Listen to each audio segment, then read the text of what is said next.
Assalamualaikum warahmatullahi wabarakatuh. Saya Yustini Masahara, mahasiswa PPD dalam jabatan gelombang ketiga di LPTK Institut Agama Islam Negeri Ponorogo akan mempersembahkan video praktek pembelajaran dalam rangka uji kinerja PPG dalam jabatan gelombang ketiga tahun 2022.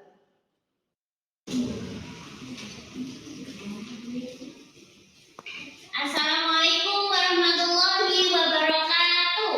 Waalaikumsalam warahmatullahi wabarakatuh.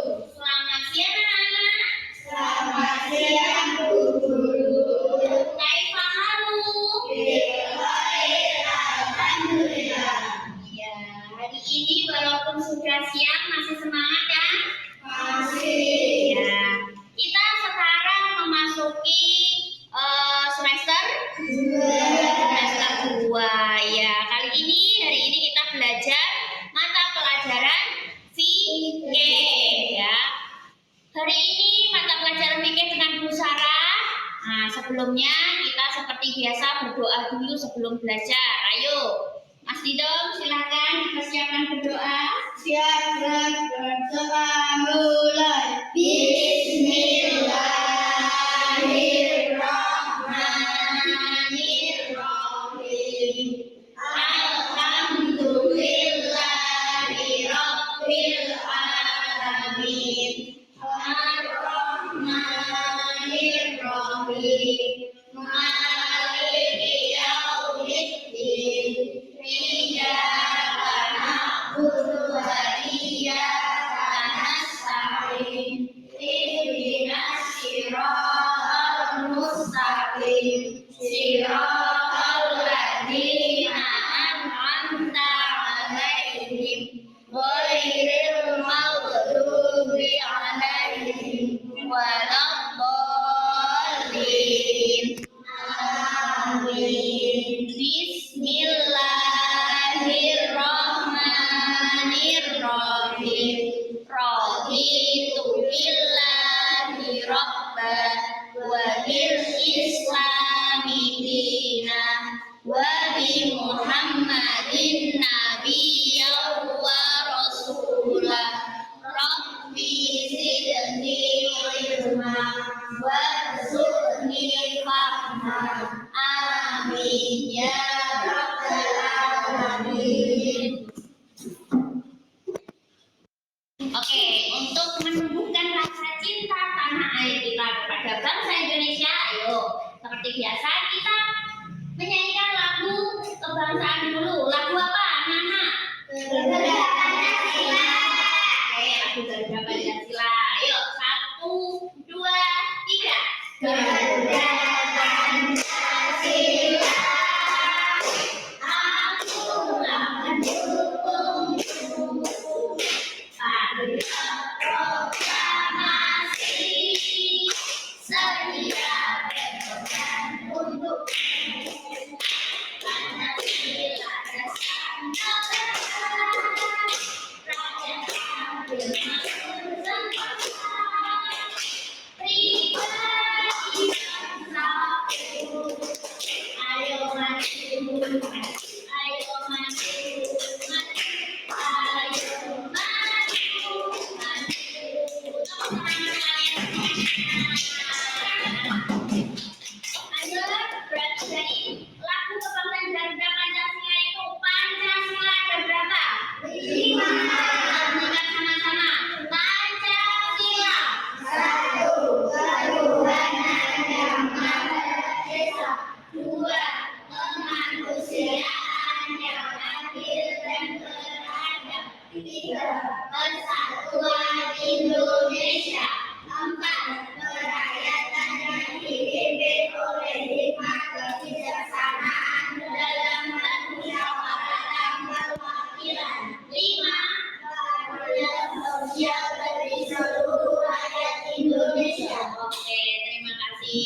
Bella Agama, Muhammad Maki Kafabilal Anwari. Oke, alhamdulillah hari ini mengawali semester 2 semua masuk. Artinya kalian semua sehat.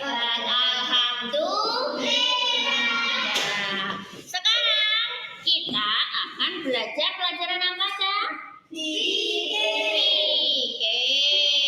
Nah, kali ini pelajaran kita itu materinya tentang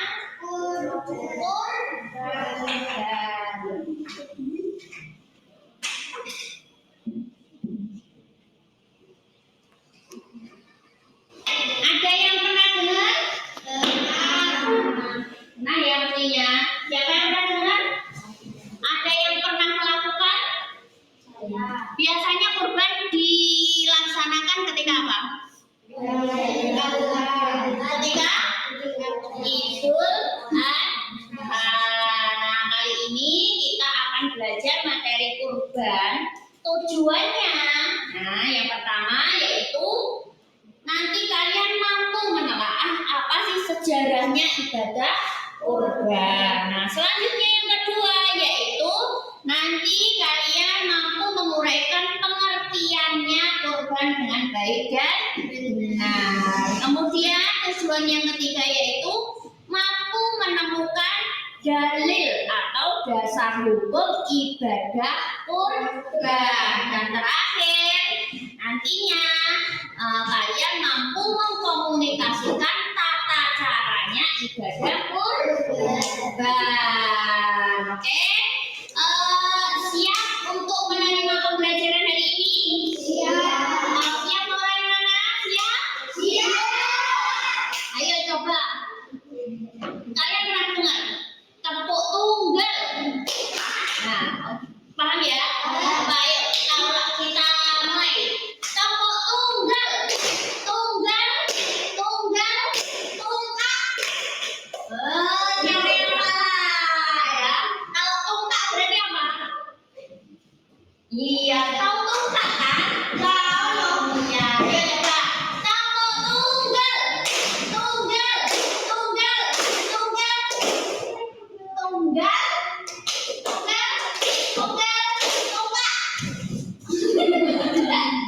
Oke, teman-teman.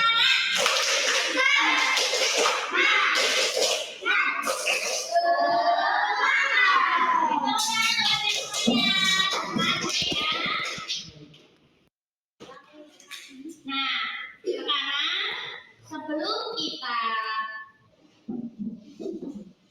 mempelajari apa saja pengertiannya, dasar hukumnya tentang ibadah kurban, sebelumnya kalian simak dulu. Di sini ada video.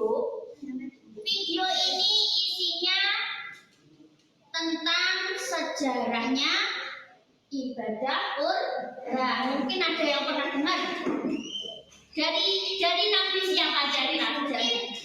Ada yang pernah dengar Nabi Ibrahim dan Nabi Ismail. Oke, selanjutnya kita simak baik-baik. Kalian dengarkan.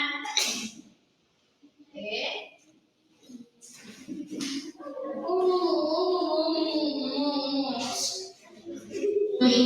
Mempunyai dua istri. Istri pertama bernama Sarah dan istri kedua bernama Hajar. Sarah melahirkan seorang anak laki-laki yang dinamakan Ishak, dan Hajar melahirkan anak laki-laki juga yang bernama Ismail.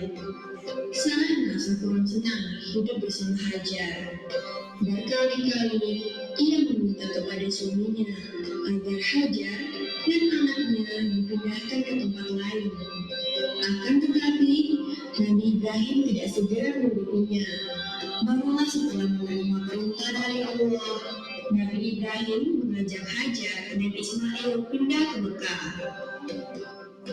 Ismail yang masih menyusu pada waktu itu terpaksa harus mengikuti kedua orang tuanya menempuh perjalanan yang begitu jauh dan melelahkan. Hajar dan Ismail ditempatkan di daerah padang pasir yang halus, sunyi, dan terik matahari yang menyengat kulit. Tak ada seorang pun di sana kecuali mereka berdua.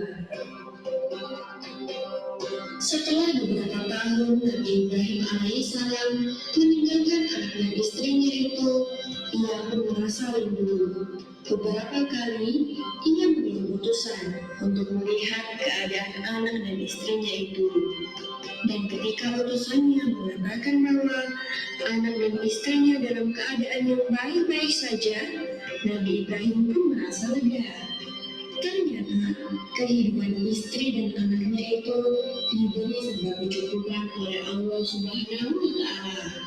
Hajar dan Ismail dianggap sebagai pemilik dan pemimpin di Mekah karena mereka berdua lah yang pertama kali menetap dan bertempat tinggal di sana. Demikianlah Nabi Ibrahim tidak dapat menahan kerinduannya. Ia pun berangkat ke Mekah dan bertemu dengan Hajar dan Ismail di padang Arafah. Anak dan istrinya itu sedang mengembalakan hewan ternak yang cukup banyak. Dalam perjalanan pulang ke Mekah, setelah mengembalakan ternak, mereka beristirahat di Musdalifah karena kelelahan dan akhirnya tidur. Dalam tidurnya yang sebentar itu, Nabi Ibrahim alaihissalam mendapat wahyu melalui mimpinya. Ia diperintahkan oleh Allah untuk membunuh Ismail. Anak kesayangannya itu harus dikorbankan sebagai bukti patuhnya Nabi Ibrahim terhadap Tuhannya. Seketika itu juga Nabi Ibrahim terkejut dan berdebar-debar. Tampak begitu beratnya ujian kali ini. Ia pun akhirnya menguatkan hati demi rasa cintanya yang lebih besar kepada Allah Subhanahu wa Ta'ala. Ia juga pada akhirnya memberitahukan mimpi itu kepada Ismail. Wahai anakku Ismail, dalam mimpi aku diperintahkan oleh Allah untuk menyerahkanmu sebagai korban dan aku harus menyembelihmu. Bagaimana pendapatmu wahai anakku? Kata Nabi Ibrahim.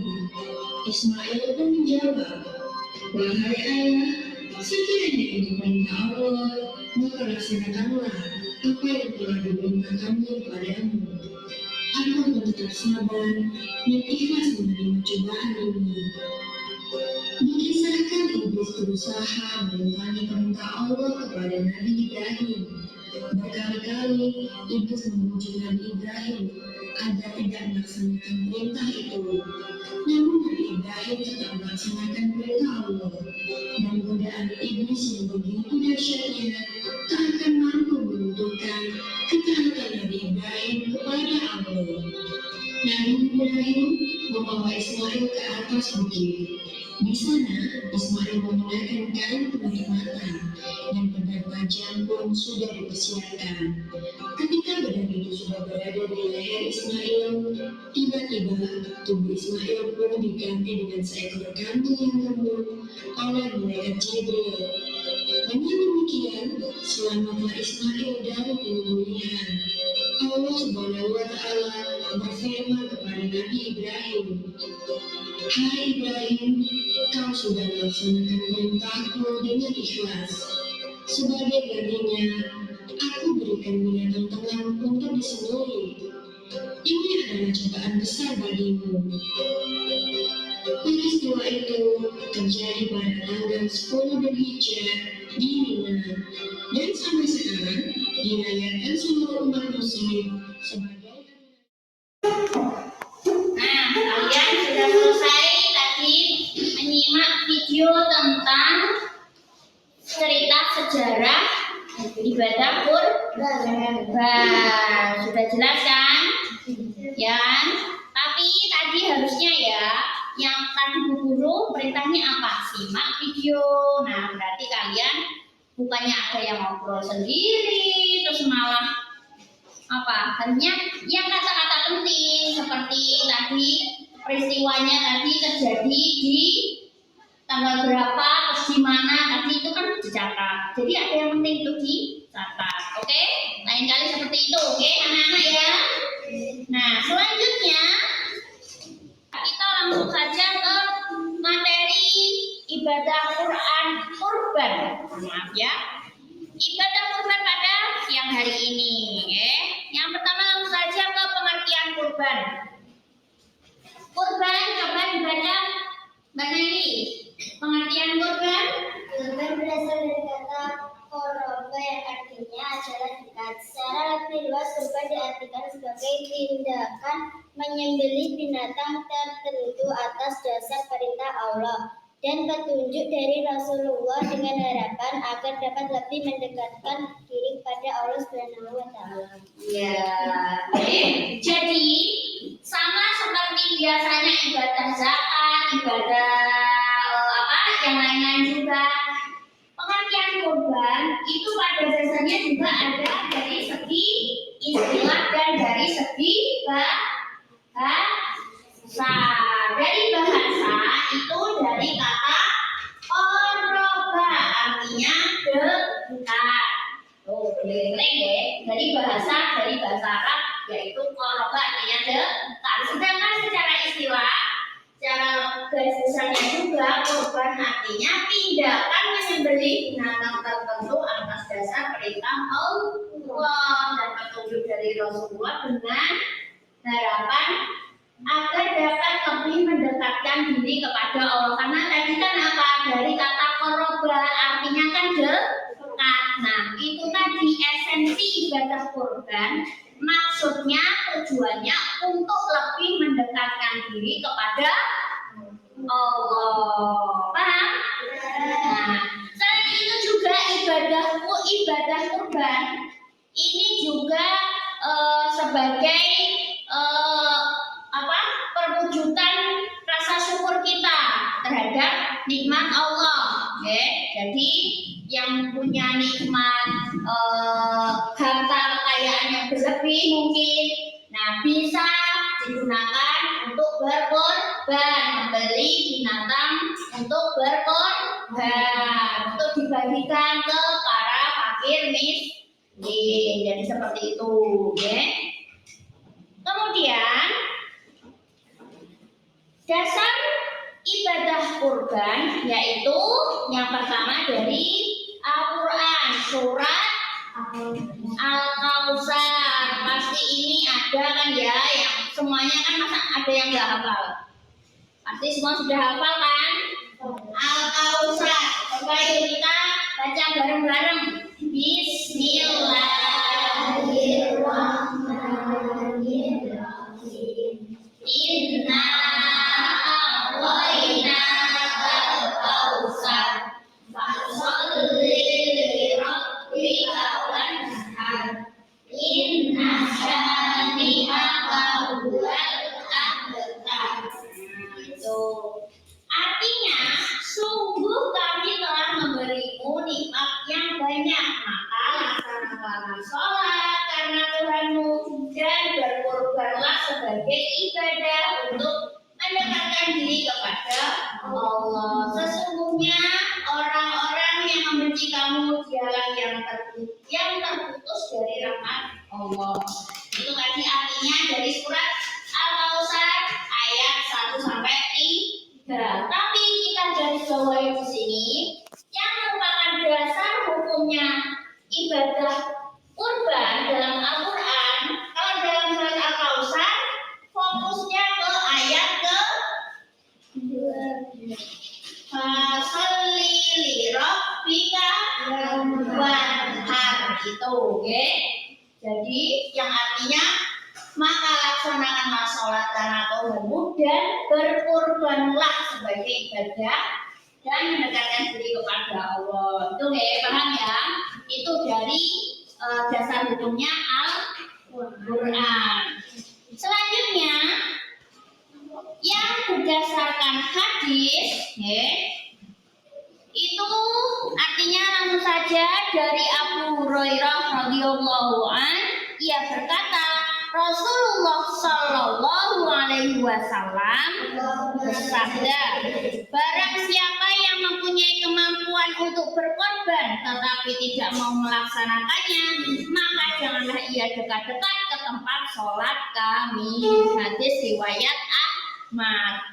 Jadi dari situ maksudnya Kanjeng Nabi memberikan beliau bersabda seperti ini, maksudnya orang yang sudah kira-kira berkecukupan, orang muslim sehat sudah berkecukupan, nah kira-kira sudah mampu untuk membeli 1 ekor kambing minimal, itu maka sangat dianjurkan oleh Rasulullah untuk mengorbankannya.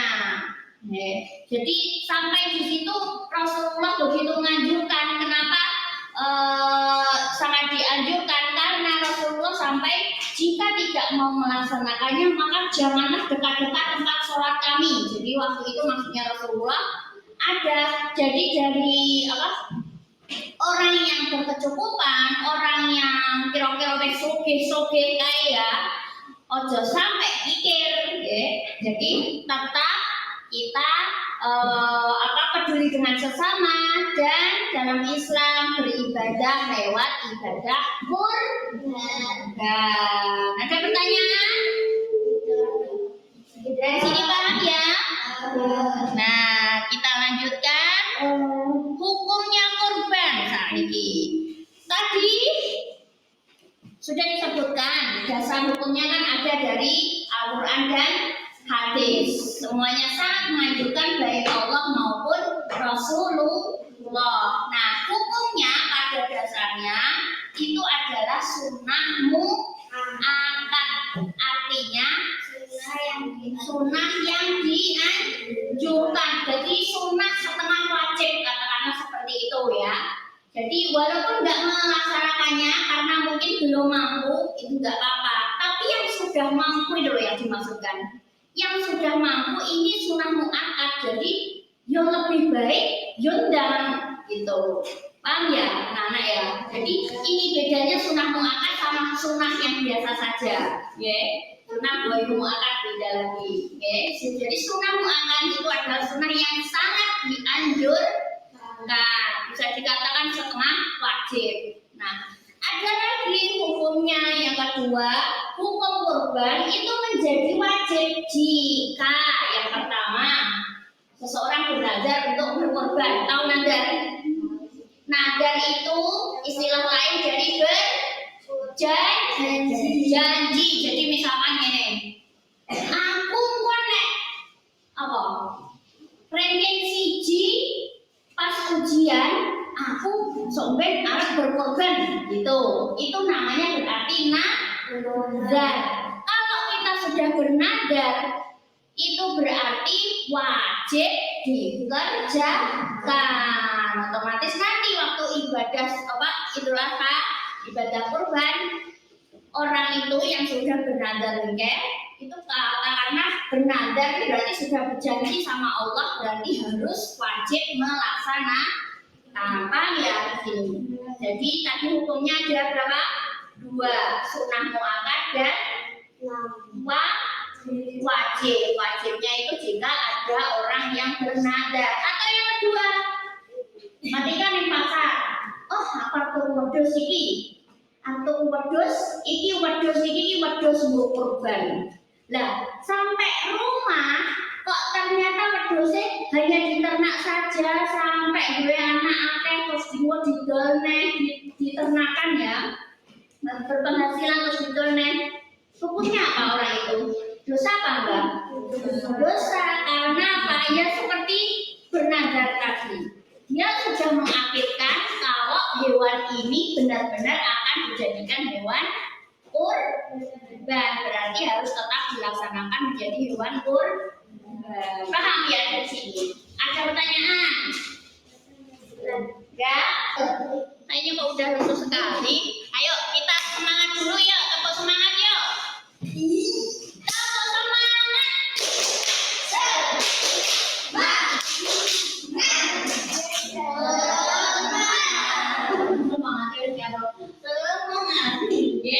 Jadi kita lanjutkan. Sekarang kita waktunya diskusi. Kelompok kemarin kan sudah seperti kemarin. Kelompoknya ada kelompok 1, ayo hadir apa enggak? Hadir. Kelompok 1 mana suaranya? Kelompok 2 mana suaranya?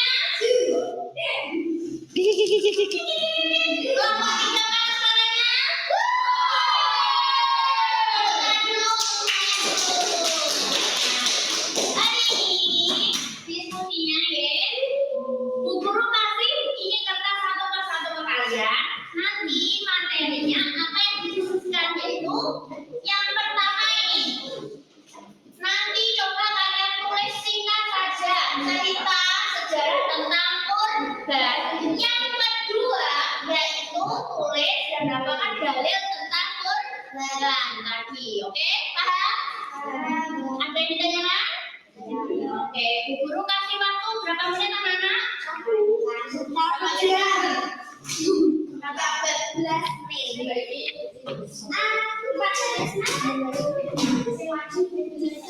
Oke, silakan selamat berdiskusi.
Nomor 1. Dari perintah Allah kepada Nabi Ibrahim untuk menyembelih Nabi Ismail. Sebenarnya Nabi Ibrahim sangat menyayangi putranya.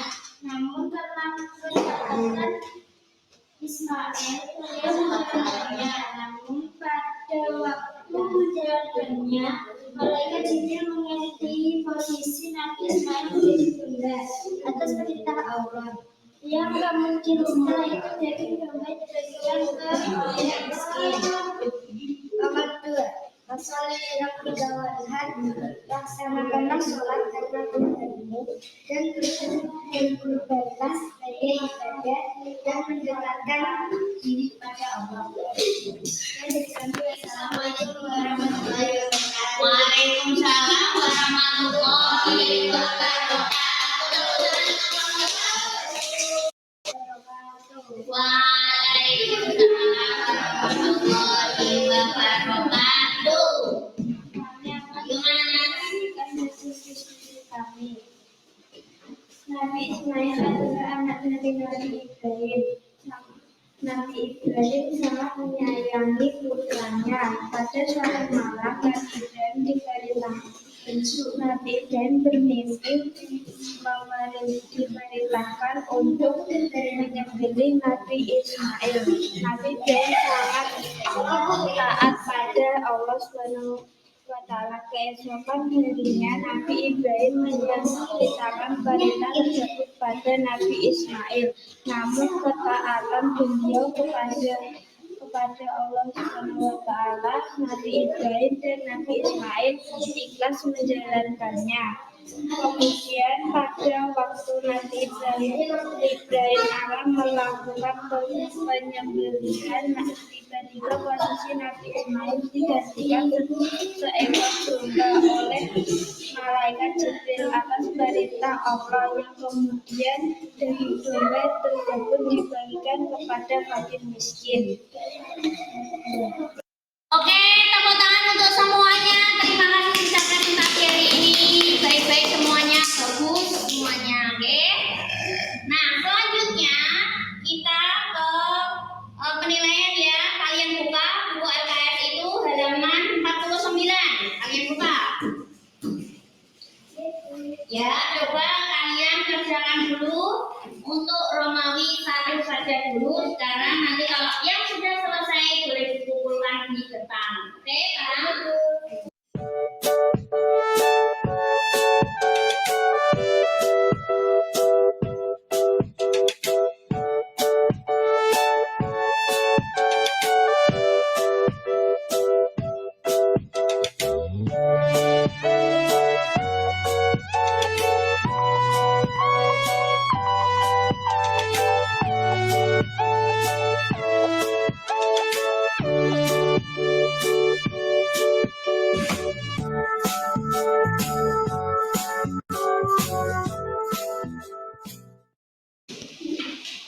oke, sudah selesai semuanya? Sudah.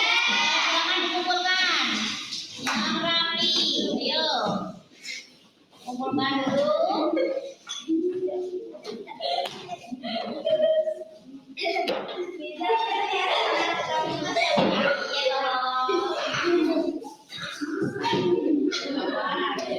Oke, terima kasih.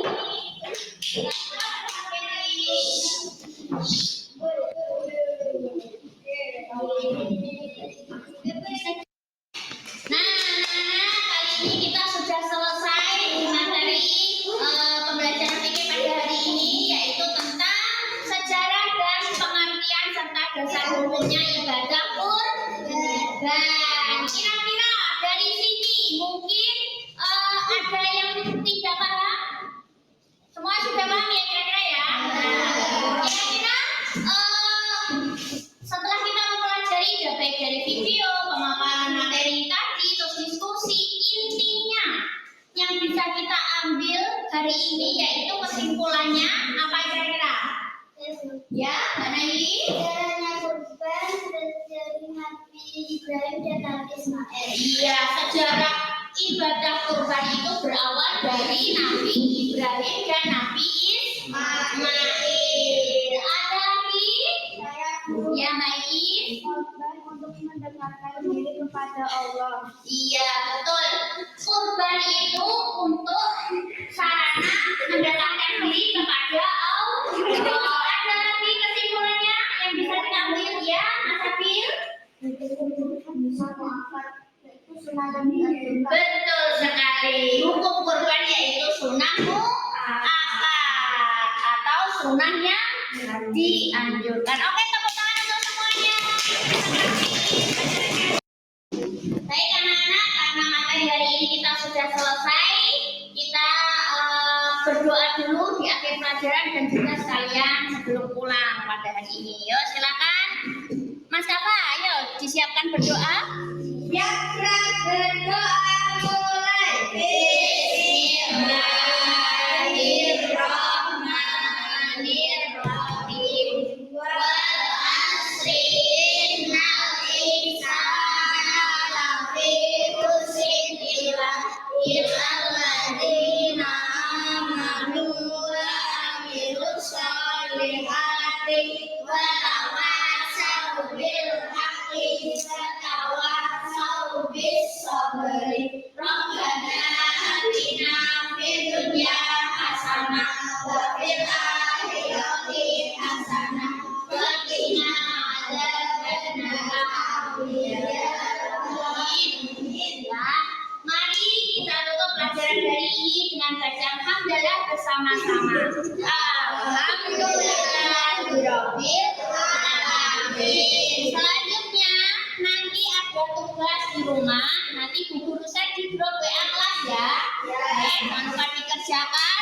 Selamat beristirahat. Jangan lupa tetap jaga kesehatannya. Sekian dari Bu Guru. Wassalamualaikum warahmatullahi wabarakatuh. Waalaikumsalam warahmatullahi wabarakatuh. Demikianlah tadi video persembahan praktek pembelajaran dalam rangka uji kinerja. Saya mohon maaf yang sebesar-besarnya apabila ada kekurangan, baik yang disengaja maupun tidak. Wallahu muwaffiq ila aqwamit thoriq. Wassalamualaikum warahmatullahi wabarakatuh.